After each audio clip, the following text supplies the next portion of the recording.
everybody. I hope you guys are having a good week. I know some of us Americans are still probably recovering a little bit from Memorial Day weekend. Tends to happen when there's a 3-day weekend. We get a little off kilter. And even for us, like, we don't go away to work every day, but even still it throws us off. Lots of tourists here. So anyways, I hope everybody is sort of back to normal and ready to be working on this next week.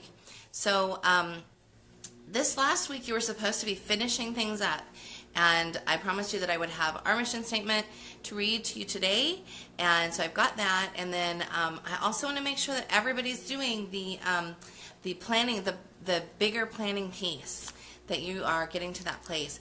I have had a couple of questions. A couple of moms say to me, you know, I'm going to be going away next month, and I'm going to have huge concentrated blocks of time because I'm going to have time without kids. So am I okay that I'm not keeping up? And my answer is yes. If you are still going through the motions and you're at least reading the curriculum and you're making your plans to have that time to sit down, you're gathering your supplies and materials, then yes. What we're going to do with these videos is we're going to go ahead and put them all in one playlist, so then you can go through and just watch them even if you're behind. So if you know you're going to be having a huge, good, concentrated block of time over the next month, then it's okay that you're behind a little bit. It's the moms that aren't going to have that, the moms that are perpetually feeling like they're behind because they haven't done the planning, that I'm really worried about. So I want to make sure that if you're one of those moms and you've really struggled in years past to get caught up and to stay on task, I want to make sure that you're keeping up with us. And if you're not, I want you to make a commitment to sit down and really catch up over this next few days. It really doesn't take that much time if you're using these little chunks that you have through the day. I know that if you stand back and you look at your rhythm and you look at where you've got everything, I know you can find 15 to 20 minutes to work on this stuff. So it's all about sort of making that commitment. And really making the commitment now then allows you to have the freedom later on in the summer. It really does. So you really want to be able to not have to cram everything in at the end and be panicking. And so I really want you to be thinking about that. We're going to be working on month 3 starts next week, and we're going to get more in depth with planning. We're going to take our big overview and we're going to be breaking it down next week, and I'm going to talk to you about how to do that if you're using a printed curriculum and if you're writing your own curriculum. The process is a little bit different, but not hugely different.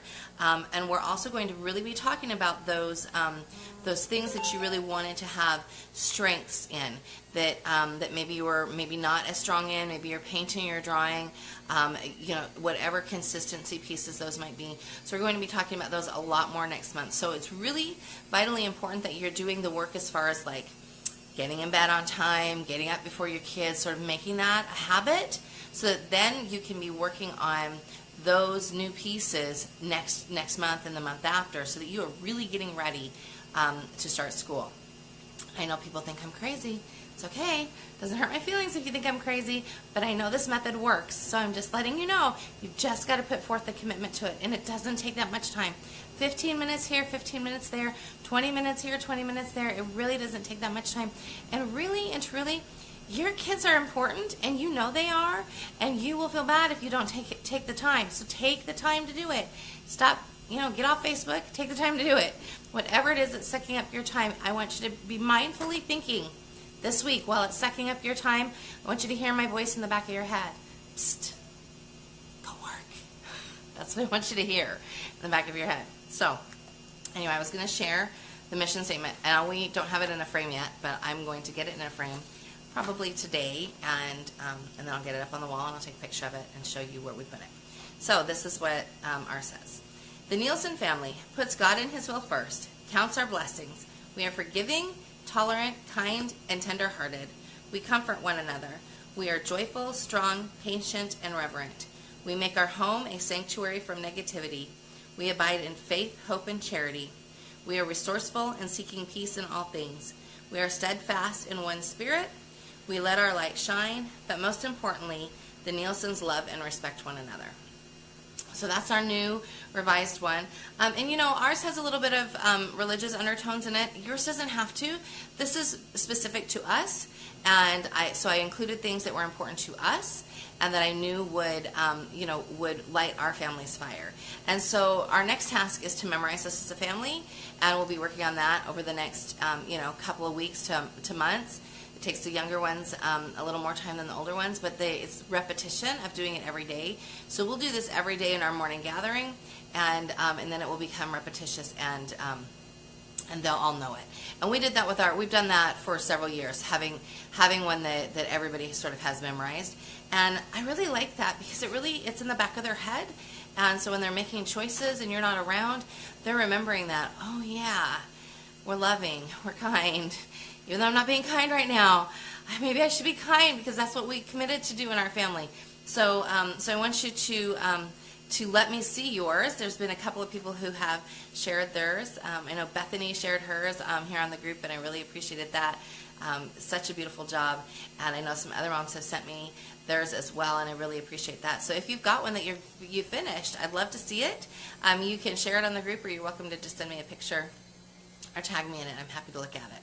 So again, this next week I want you to be finishing this piece up, finishing up this big annual plan. And don't forget to make sure that you're really paying attention to what pieces need to go in there. So for instance, with ours today, it kind of took pause a little bit because we're going to have, our son comes home in September, and then he's going to be away at college. So I was trying to mentally plan for those breaks where he's going to probably be here for a good portion of them. So I want to make sure that my school plans are realistic with him coming home and with him spending time home with us. So keep those things in mind, even if you don't have college students, obviously, even if you've just got younger ones. If you have a family, like I know several families who are not American but live here, and they have people that come, from Germany, from India, from, places, and they stay a whole month. So if you've got family that's going to be staying a whole month, make sure you put it on this this block plan or this overall plan, because I think it's immensely important to be remembering that. I don't know how you are, but I know when I have family here, it's really hard, especially the first couple of days, for me to want to stay on task because we haven't seen them. We want to be with them. We want to go show them San Diego. We want to go have fun sightseeing with them. And so that sort of takes away from our school plans then. So, if you're in that situation, and even if you like travel, I know a lot of people that, again, aren't from this country and they go traveling a lot during the holidays so that they can see all those people. Or maybe you just like to travel anyway, and you're going to be spending time away. Make sure you account for that in your overall plan. And if you know you've got travel coming up but you're not quite sure where it's at, make yourself a little float month so that you can move some things into that month if you decide not to go then, and move them out if you need to. So don't use that as an excuse to not do your plan. Do your plan. The plan sets you free. I'm telling you, even if you're a spontaneous person, the plan sets you free, because then you can come back to it after you've been spontaneous and go, oh, here it is. This is where I left off. And it's really nice that way. So next week we're going to get started on going to the next step of planning more in depth. This week I want to make sure that you've finished everything up so that we can then head into next week. I also want you to be thinking about your partnership. And if you're a single parent, I want you to, the first week in month 3 really talks about attracting the right partner if you're a single parent, working on your partnership if you are married or together, and if you're really struggling with that, like if you scored your marriage like 6 or less, then I want you to really be thinking about that. We have some pieces within the journal, and we also have some marriage pieces on the site that are within the bigger piece, the Rhythm and Homeschool Planning book. And so, and if you have questions or you need some help with that, even if you're not a member of one of our programs, please drop me a note. My husband and I are marriage and family coaches, and we work with a ton of families. We get people all the time that ask questions that aren't part of our programs, and we are totally happy to help get you pointed in the right direction or give you some, some thoughts to grow on or to ponder. And because, our job is to really help you thrive in your relationships, not just thrive with your homeschooling, but thrive in your relationships. Homeschooling, and this is from my experience, homeschooling is so much harder when you are trying to ice skate uphill because you and your partner are on the same page. You really want to try to be on the same page and really be able to help each other and be there for each other. And I know so many moms that that's just not the reality. That maybe dad has said, you know what, I don't have anything to do with this homeschooling thing. If this is what you want to do, just go do it. So, all right, so maybe you're not on the same page with homeschooling, but are you on the same page with other things? And if you're not and you're really struggling, we need to talk about why you're really struggling. Is this a situation you need to get out of? Which I'm not a proponent of divorce at all, but I am a proponent of healthy relationships. And sometimes healthy relationships can't happen within a marriage. Sometimes there has to be some distance in order to have both sides be healthy. And sometimes one side just decides to never become healthy, and that is super heartbreaking. And I totally understand that because we have totally been there. So, I want you to be thinking about that a little bit. I know that that brings up big feelings for some people. Some people get really frustrated, so I'm just sort of warning you it's coming because it is going to be one of the main topics next week. I want you to just be ready, and I want you to really be thinking about your planning. So for now, you should have read all your curriculum cover to cover at least once. If you haven't purchased your curriculum yet, get it purchased. I know a lot of people are working with charter schools, and the charters just don't purchase.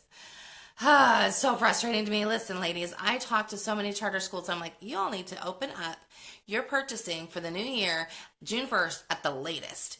And they laugh at me and tell me that's not possible. Most of them do not open their purchasing until July 15th or after. And, oh, thank you, Brianna. She loves my new glasses. That's a funny story. Anyway. So most of them don't open their purchasing until later, and so that really hinders parents that are trying to plan. So if you're in that situation, then I would suggest you go to our site and you go to the podcast on the grades, and you make sure you understand that you look through Steiner's work on what grade you're in, that you consider purchasing our Thinking, Feeling, Willing Plus program so that you can have everything at your disposal all the time. So that way you're never behind. Excuse me. So because it is super frustrating when the charters won't purchase early enough. I have some people that don't get their curriculum until like October, and yet they've been expected to hand in work samples since the first part of September. And so, it's a huge frustration for me when I'm working with charters and I'm talking to them constantly about trying to get them going faster and sort of remove some of the bureaucracy. Now, we do have some charters here in California that seem to be really good at it. So if you live in California and you're working with a charter, I hear and I see great things about Inspire Charter School. And I'm not like biased towards any of them. I don't have any kickback or anything like that from any of them. I work with a lot of charters here in California, but they seem to be on it. And one of the things that makes them on it is that they allow their education specialists to actually do the purchasing for you so that you're not sort of lost. You're not waiting for somebody to send in a purchase order and somebody, because then it's this long process where they actually do the purchasing for you. That's really what I prefer for charters because then you have it in your hands right away.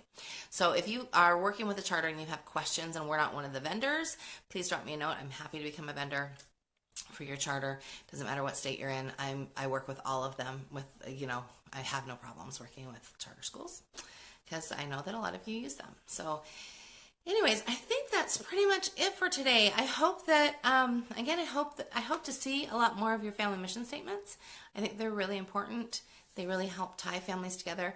When we were working on ours, we had everybody. My big boys obviously don't live here, but Ellie was shooting out words, and Eric edited it all together and added his own bits. Sam and Soraya were all talking about it. So we were all sort of in the mix of working on it together, and that's really what I want to see from these. It needs to be a group effort that everybody's working on together because that's what makes it stick. That's what makes you be able to memorize it easier because everybody had a hand in it.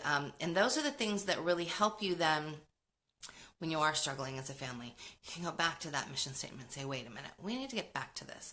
We've fallen away from this and everybody's grumpy. We need to get back to this. And it was really nice to sort of have something to fall back on. So anyway, I think that's all for the week. I do want to say, so for those of you watching live, we are finishing up a sale tomorrow. Tomorrow's Thursday, the 1st. And because our prices are going up for Thinking, Feeling, Willing Plus and for our kindergarten program because we're adding a heck of a lot more stuff to it, a lot of new stuff to it. So additional things, we're always adding things to Thinking, Feeling, Willing Plus, like on a regular basis. So those prices are going up as of tomorrow. And so if you haven't purchased Thinking, Feeling, Willing Plus or our kindergarten program, and you wanting to, now's the time. It's 40% off right now. If you don't know how to get to that, it's actually waldorfessentials.com/change is the web address for it.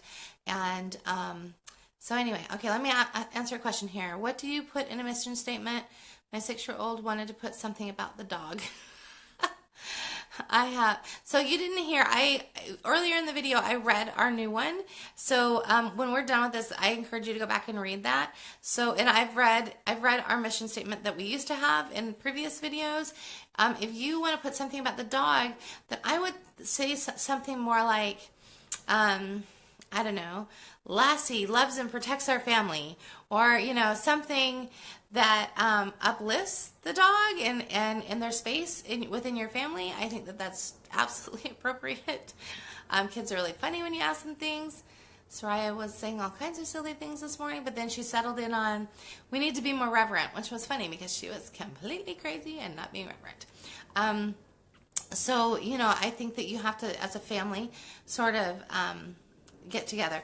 You said also your 9-year-old always says to read. Well, when we're talking about a mission statement, we're talking about what things do you want to embody your family. So when we were sitting down to work on ours this last time, the first thing Eric said was, one of the big things I want is to make sure that everybody who walks into our house knows that this is a sanctuary for peace. We promote peace. We are peace bringers. We try to give peace wherever we can. We're trying to be loving and forgiving. I mean, think about what things do you want your family to embody. If somebody says, you know, who is Laura and her family, what would you like them to think? Because when they come into my house, when somebody comes into my house and somebody gets to know the Nielsen's, I want them to know that we're loving and forgiving and that we are kind-hearted and that we really love each other and that we bear each other's burdens, that we carry the yoke together. All of those things are super important to us. That people, and not that people see us as that, because it's not what people think of me as none of my business, but that's what we embody in our home. So when somebody comes to get to know us, I want them to be like, oh, you know, these are really, you know, people that promote peace. I want them to be thinking about that rather than, you know, some of our other qualities that we're always trying to squash. We're trying to, you know, better ourselves from the striving parts. So when you're putting together your mission statement, it should be how you want your family to feel and what you think about your family.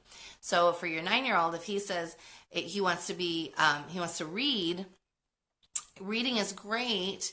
Maybe it should be our family is seeking knowledge.